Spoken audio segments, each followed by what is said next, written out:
नमस्कार दोस्तों, share view channel पर एक बार फिर आपका स्वागत है।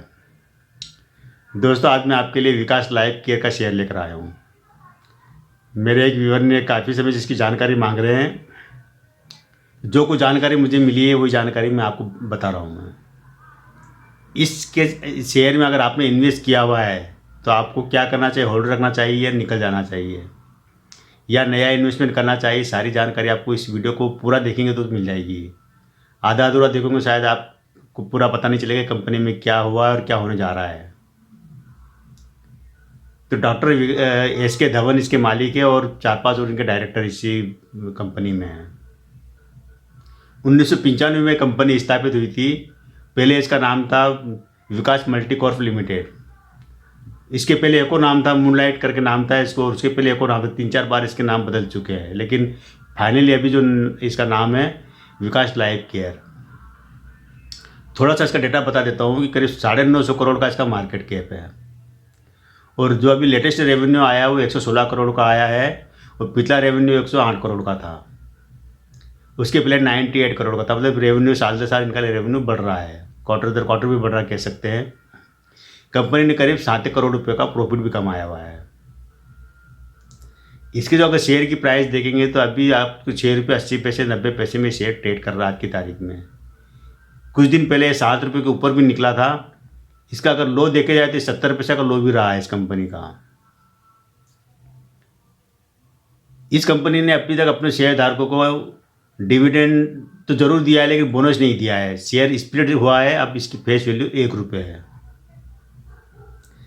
कंपनी के ऊपर कर्जा भी है। कंपनी अपने बिजनेस को बढ़ा रही है और नए नए उसमें प्रवेश कर रही है बिजनेस में।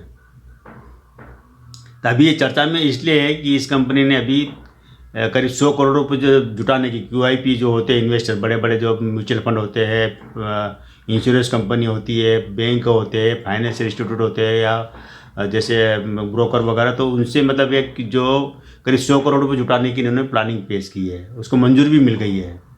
और ये 2 किस्तों में जुटाएंगे। एक तो पहले 50 करोड़ पहले, उसके बाद फिर 50 करोड़ बाद में। और इसके लिए नए शेयर आवंटित करेंगे जिसकी कीमत इन्होंने रखी है 4 रुपये 80 पैसे।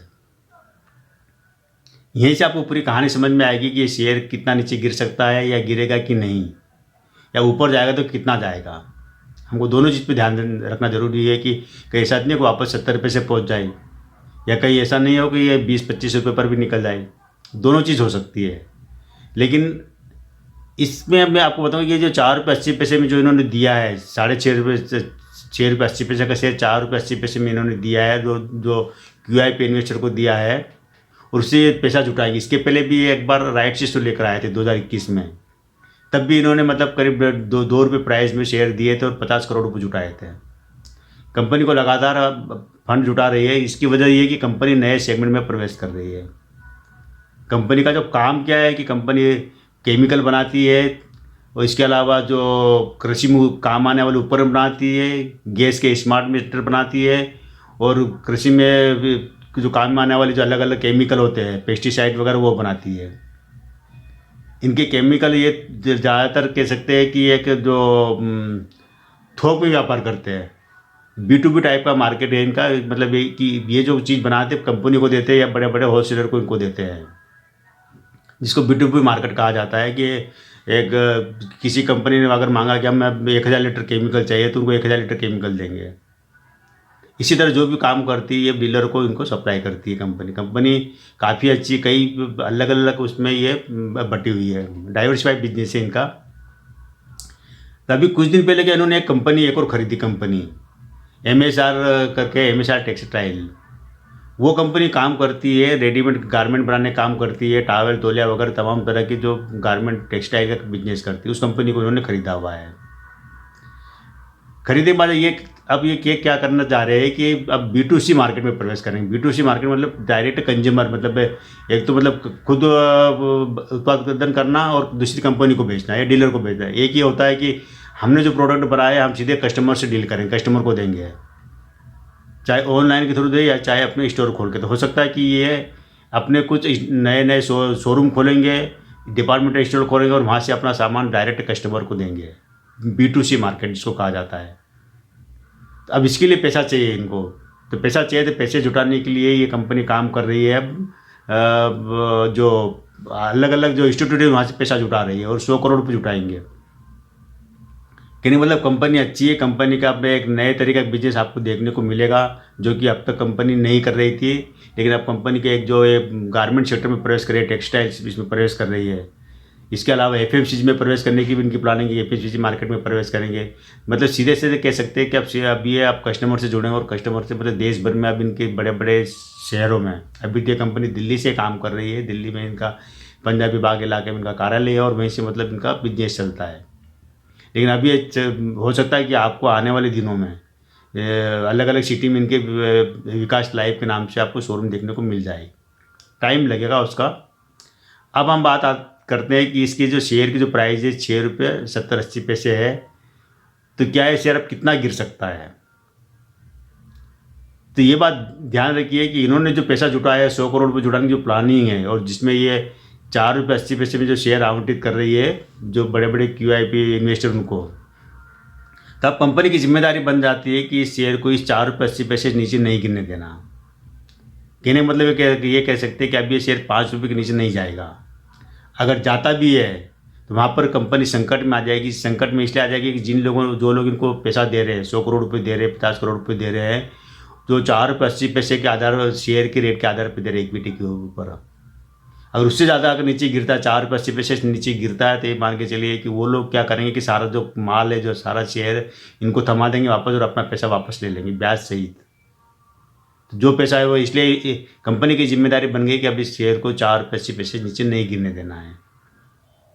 तो ये मान के चलिए कि अब ये शेयर 5 रुपये तक के आसपास ट्रेड करेगा, 5 के ऊपर ही जाएगा। गिरा भी, कभी मार्केट गिरा भी 5 रुपये के आसपास ही ट्रेड करेगा। तो अगर कुछ समय के लिए अगर नीचे भी जाता है तो वापस इसको उस लेवल पर 5 रुपये के लेवल पर आएगा ये वापस।